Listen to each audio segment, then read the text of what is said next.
Hello students, let's continue our discussion in system modeling and simulation. So next is the Poisson distribution. So in the previous session we have discussed about the acceptance rejection technique. This is the part, okay. 8.2 is acceptance rejection technique. So 8.2.1, so it is a sub chapter under the same title, that is acceptance rejection technique. One of the acceptance rejection technique is Poisson distribution, and one more we have, that is gamma distribution. Let us see about that later. So one of the type of the acceptance rejection technique, it is very important. If yeah, you can expect a theory question, so straightforward question.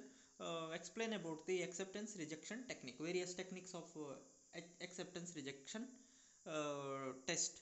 So something like that you can expect the question. In that case you are supposed to explain about the basics of acceptance rejection technique. Yesterday what we have seen, right? The range we have considered, range of the random number and variate, right? We'll be assigning it to variate x only if it is more than 0.25. If recall the previous concepts, that is watch the previous video, right? So if the number is if the generated random number is less than 0.25, we are going to reject it as a variate, otherwise we are going to accept it, right? How to perform the acceptance rejection testings? Then there are various types or methods to perform that. One among them is the Poisson distribution. A Poisson random variable n with a mean value, let us consider. See, as per the notation, it is marked as alpha, has a probability mass function PMF. Please remember, probability mass function PMF, P of n, which is equal to P of capital N, which is same that as that of the total number of values, that is small n, which is equal to e to the power minus alpha into alpha to the power n divided by n factorial, where the value of n is 0, 1, 2, 3, 4, 5 and so on. Total number of random values or numbers. So more important, however, is that capital N can be interpreted as the number of arrivals from the Poisson arrival process. Okay, number of arrivals, capital N, which is same as that of the small n. Then later we are going to assign the value of small n, that is nothing but the total number of random values generated. In other words, it is called as number of arrivals for the Poisson process per unit time.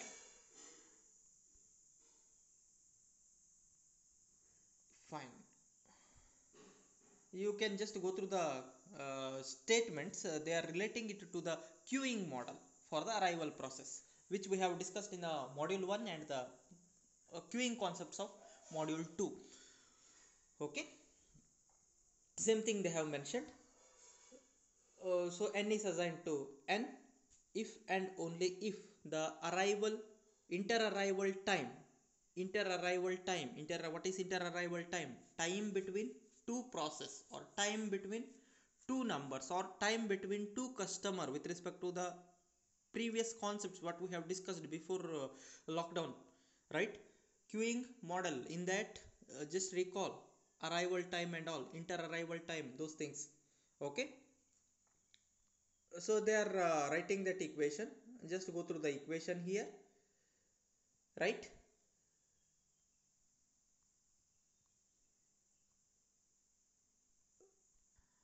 So you need to be careful about nth arrival as well as n plus 1th arrival. So nth arrival is observed before 1 and n plus 1th arrival is occurred after the time interval 1. If the time interval is a constant value, say let it be 1, so nth arrival is observed before 1 and n plus 1th is after 1. So clearly these two statements are equivalent, as you can go through it. So for efficient generation purpose, we can write the equation, we can write the above equation. The equation what is mentioned over here can be written as, okay, you just go through this, go through the equation. Its explanation is there in the next page. Hope the equation is visible. Once again I'll be telling you about that equation. Okay, let us see the procedure for generating the random variate first. The procedure for generating a Poisson random variate n, capital N is the Poisson random variate, by the following steps. It has got three steps. Steps are very very simple, yesterday's only.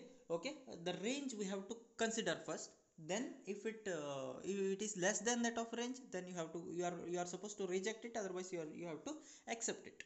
See, initialization process. Set the value of n equal to 0 and p equal to 1 initially. Generate the random number. What is the random number? R of n plus 1. Initial value of n is 0, so r1 you are going to generate, and replace p by, what is the value of p now? New value of p is p into r plus 1, right? R plus 1 you are generating, multiply it with p. What is the initial value of p? Initial value of p is 1. Very simple thing. So 1 into generated random number it will be. Then you are supposed to compare, that is step number 3. Step number 3, what you are doing? You are comparing the value of p. You are getting a new value of p now by this step. How? By multiplying p with generated random number. Then if its value is less than e to the power minus alpha, you have to accept the value of n, right? Then accept n equal to n, otherwise you have to reject the value, reject the current n. Increase n by 1, so make n plus 1, and go back to step number 2. What is step number 2? You are supposed to generate another random number, say r2. N is incremented by 1 means new value of n will be 1. So here we consider that as r1 plus 1, that is r2, isn't it? You are going to generate new value of p. Again you have to perform the comparison. Comparison is what? P is lesser than e to the power minus alpha. If true, then only go for accepting, otherwise just reject. Generate the new number by incrementing the value of n. Very simple thing. Let us see the example as well in the next video. Just note down all these things. So while studying about the example, once again we will be discussing about that equation and all. Okay, no need to worry much. You better please remember these steps. These steps are very important.